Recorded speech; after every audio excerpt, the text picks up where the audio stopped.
Bom, gente, então, continuando, eu preciso dizer que, chegado nesse ponto da sessão de julgamento do Tribunal do Júri, após os debates orais, em que o juiz verifica se há ou não há motivo para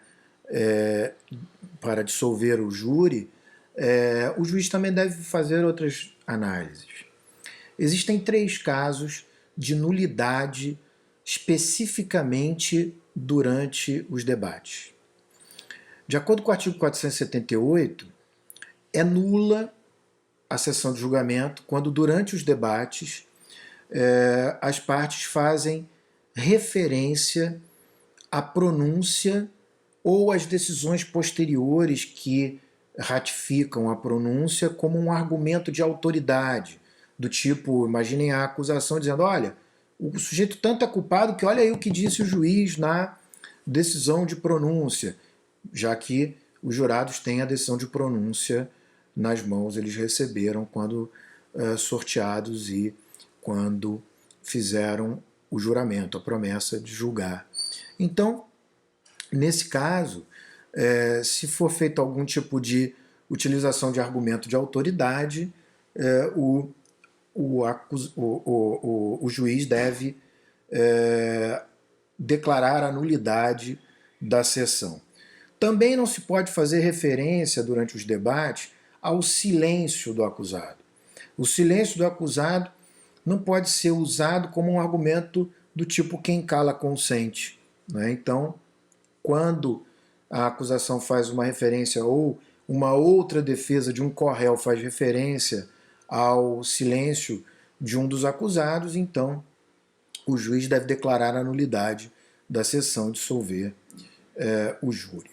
Também não pode, durante os debates orais, fazer referência, fazer leitura de algum documento ou apresentação de algum objeto que não tenha sido juntado ao processo com 3 dias úteis de antecedência, dando-se ciência à outra parte.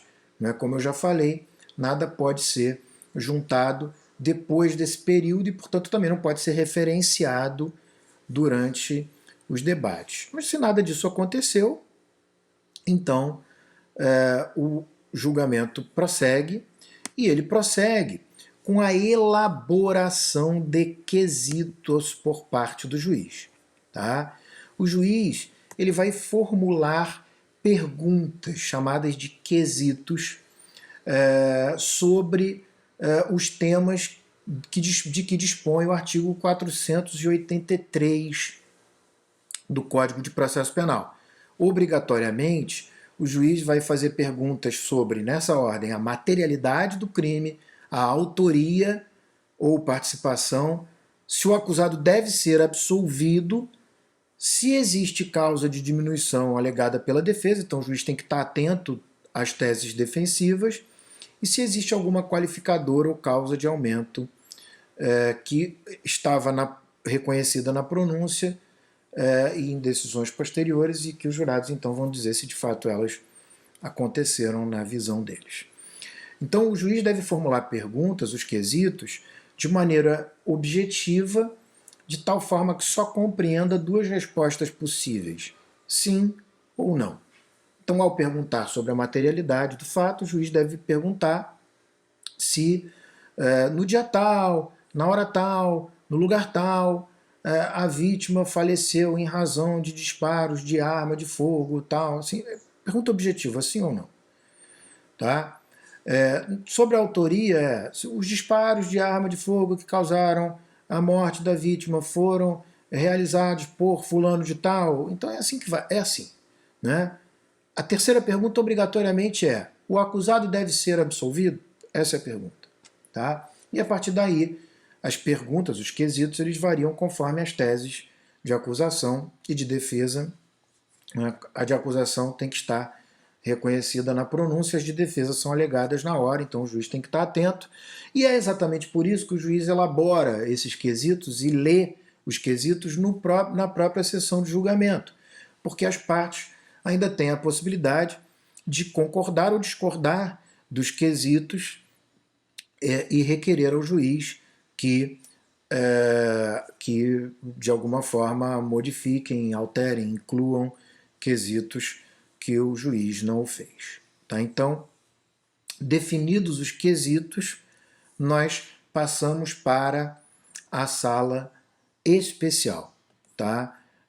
A sala especial é um lugar onde vão se reunir o próprio juiz-presidente do Tribunal do Júri, os jurados que compõem o conselho de sentença, o Ministério Público, o querelante, se for um caso de queixa, o assistente de acusação, o defensor, o escrivão e o oficial de justiça.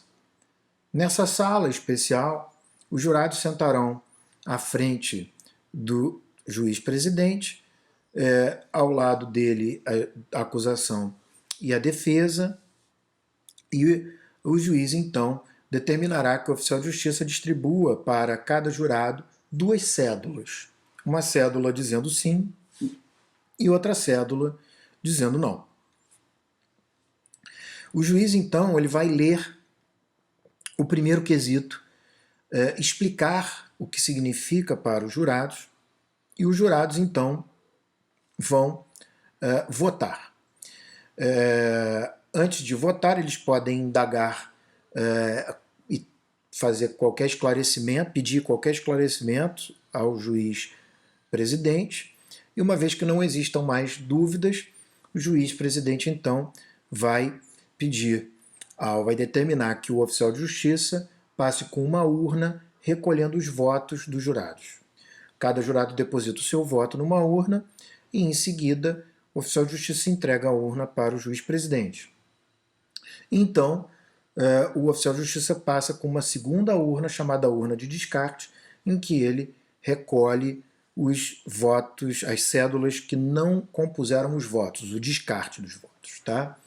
O juiz, então, abre a urna dos votos, apura os votos e verifica o resultado da votação do primeiro quesito. Né?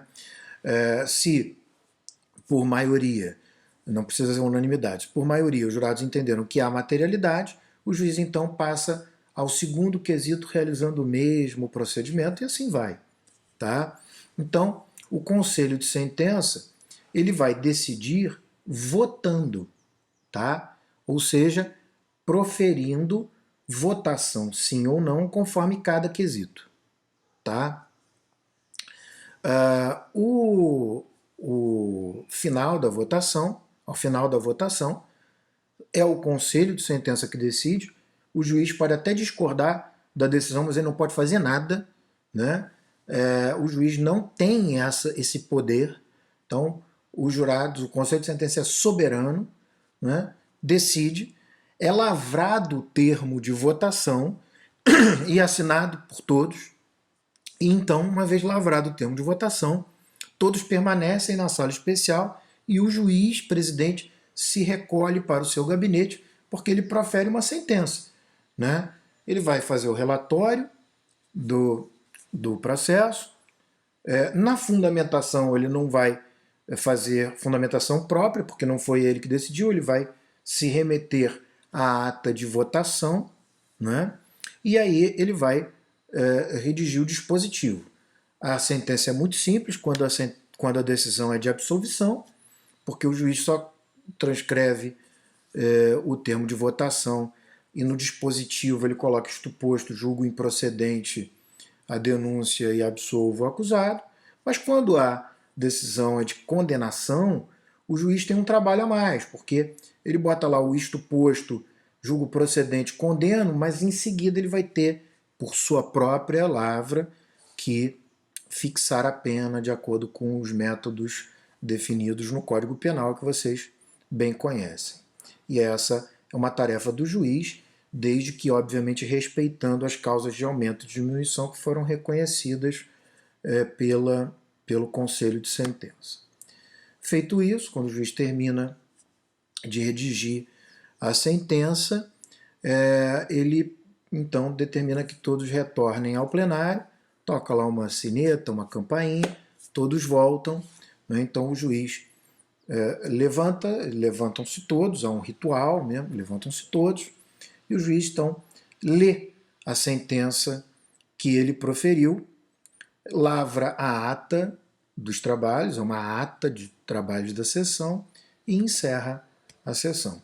Essa leitura é feita, portanto, na sessão, todos saem da sala especial, voltam para a sessão, o juiz lê publicamente, né, perante o próprio acusado e perante a plateia, a sentença. Né, lavram-se os atos e encerra-se a sessão. É assim que se encerra o procedimento do Tribunal do Júri. Enfim, eu termino por aqui os procedimentos. Obrigado, gente.